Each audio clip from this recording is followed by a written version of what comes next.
এই কথাটা বিবাহিত মেয়েদের জন্য।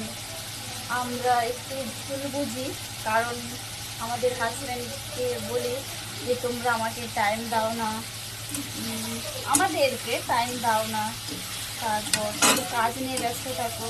কিন্তু একটা ছেলের ক্ষেত্রেও সেটাই, যে ছেলেটা কী করবে, একটা মধ্যবিত্ত ফ্যামিলি হলে বাবা মায়ের দায়িত্ব, বাচ্চার দায়িত্ব, বউয়ের দায়িত্ব, পুরো সংসার সামলাচ্ছে। এই যে আমরা খাচ্ছি, এই পাখা চালাচ্ছি, এই জামাটা পরে আছি, ওটা কি করবে? ওটা তো হাজব্যান্ডই দেখছে না। তাই আমরা মেয়েরা ভুল করি, কখনো কেউ বাড়ি ছেড়ে চলে যাচ্ছি, কেউ থেকে যাচ্ছি, অশান্তি করছি, কেউ পর পুরুষে আসক্ত হচ্ছি। সেটা একটু না করে হাজব্যান্ডকে বোঝা উচিত যে সেই মানুষটাও তো এত গরমে রোদে পুড়ে কাজ করছে। কেউ এসি রুমে বসলেও সেও তো কাজে কম্পিউটারে মাথা ঢুকিয়ে রাখছে। আর আমি তো তাও এই রান্না করব, এক থেকে দুটো রান্না করলাম, আবার ঘরে বসে যাব।